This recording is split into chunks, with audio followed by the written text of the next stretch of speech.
because his time is short, and we don't want to take too much time, we want to bring him up. So give it up, everybody, for Howard Finkelstein. Although the topic that we are discussing is one that should have been put to bed decades and decades and decades ago. The fact that it still lingers, the fact that it still stings, the fact that it still takes away is something that for people my age who lived through the civil rights movement, who was here in the 60s, is still a shocking thing. I want to kind of direct you just right here to where we live, to our community, to our county. But I think it's important that you know that what you are talking about happens every single day in our community. Yeah, you didn't know I was the public defender. Well, being your public defender, and I've been doing this for almost 40 years now, there are still two standards of justice, two systems of justice. Before, for a whole bunch of reasons, what has traditionally been the belief that the laws apply to everybody equally is just not something that has ever happened yet in this country. I think that what Hope has done here is really important. These issues are huge and they're deep. Right here in Broward County, for decades, I have been screaming, as Hope talks about the fact that if you're black and you're driving down a street in Broward County, the chance of you being stopped is so much greater than if you are white. The problem is everybody who was black knew that. Everybody who's been a public defender knew that, but we couldn't prove it. Well, something happened here in Broward County. I decided to take a chance. And when I got elected, I got rid of all of my investigators that were political appointees. And I hired retired cops. And I said, you know where the bodies are buried. You know where the data is. I want it. And over the last 5 years, we have been able to show with empirical data that, and I'll start with walking.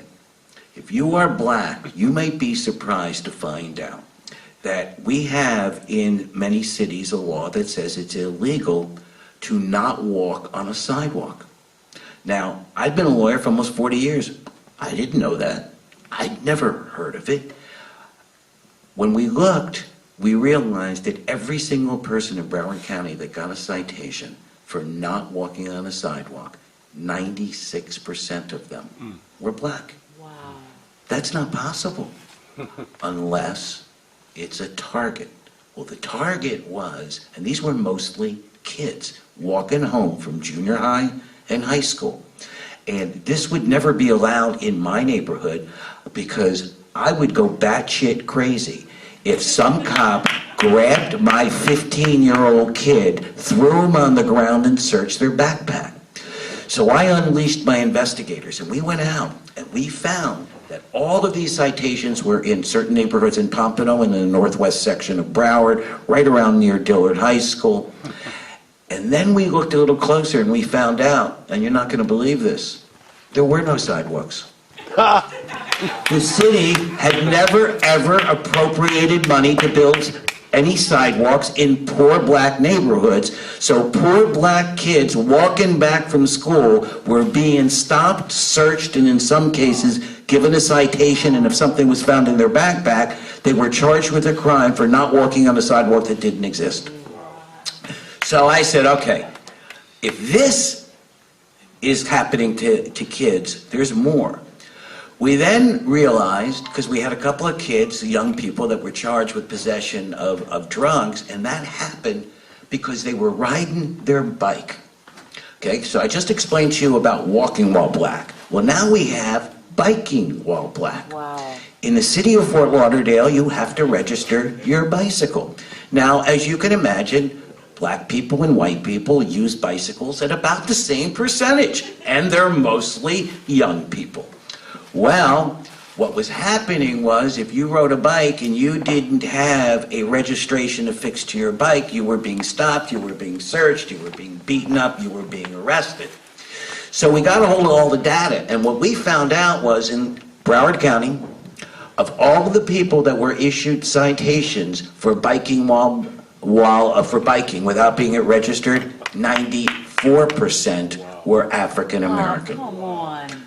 Better than that, not one citation was issued east of US 1. Not one. So now I figured, okay, now can I get to the heart? And that's driving. Well, that was always a tough one because remember, the cops will always claim that the reason you were stopped is your tail light was out, and if it really isn't out, they'll make it out.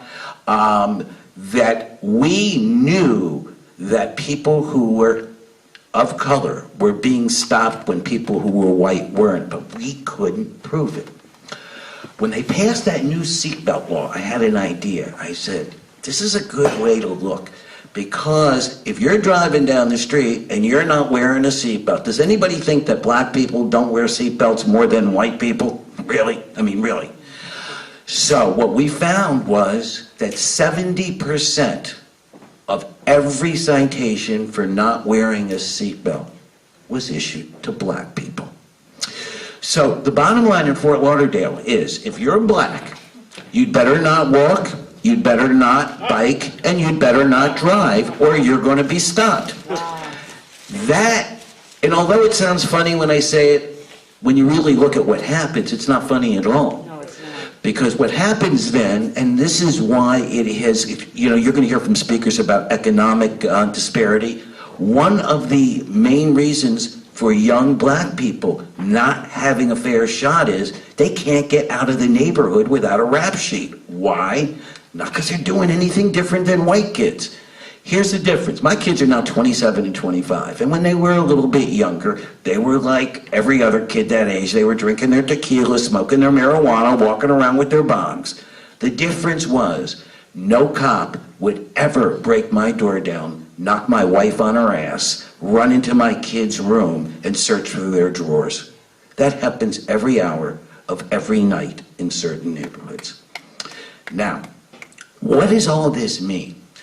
Well, it plays out even more, and that's why this program is so important, so you can see a global view.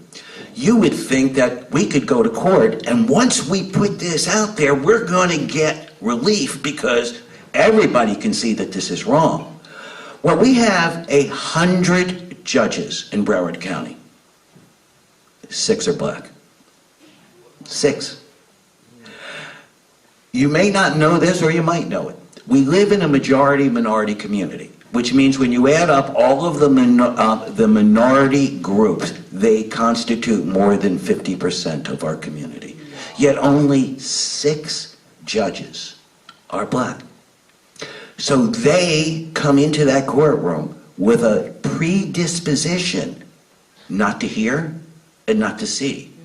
Not because their hearts are bad, but as the speaker in the video said, because their mind ain't right. And the way the prejudice plays, and that's why ending racism is not only an imperative for people of color, but it's going to free white people as well. Because they are inextricably intertwined. But as it plays out in court, and I've watched this for the last 10 years, when I started 40 years ago, they used the N-word in court. They used it in court. I heard judge after judge say, how can this be murder? You just killed a black guy. Right here in the most liberal county in America. That's what was going on. Well, today's racism is different. Today's racism isn't one of a dark heart. It's one of a messed up mind. And here's how it works. When I have a client and he might be 18 years of age and he might be a white kid. Well, he walks into that courtroom and he's kind of dressed like the judge's kid, kind of walks like the judge's kid, kind of has the same tone and intonation. And what the judge feels on a visceral level is, hey, he's kind of like my kid. I'm going to give him a break. You know, he messed up. Now my client, the next client, young black kid, kind of walks in. Maybe his pants are riding a little low. Maybe he's got a little pimp roll going on. His tone, his attitude is a little different, culturally different. The judge who's white, who has nobody of color in their life looks down and doesn't say that's a bad black person. What they feel is, this kid's attitude's not right. I'm not going to give him a chance. And that's the difference. It's that simple. And when you confront the judge with that, they can't see it, they can't feel it, because in their mind, they're the judge and they know this kid's got a bad attitude. And what they don't get is that in different cultures, there are different ways, and there are different mannerisms, and there's different ways in which people walk and talk and shake hands and express themselves. And as long as our community stays separated, we live separately, we worship separately, this is going to continue to be a problem. I still am amazed when I walk into school sometimes and I walk into a cafeteria and I see segregation. Still, to this day, it's amazing to me. I understand where it comes from. What I don't understand is why everybody wants to hold on to it. It's a cancer. And in many ways, racism is like peeing on yourself. You might get a warm feeling at first, but then you're just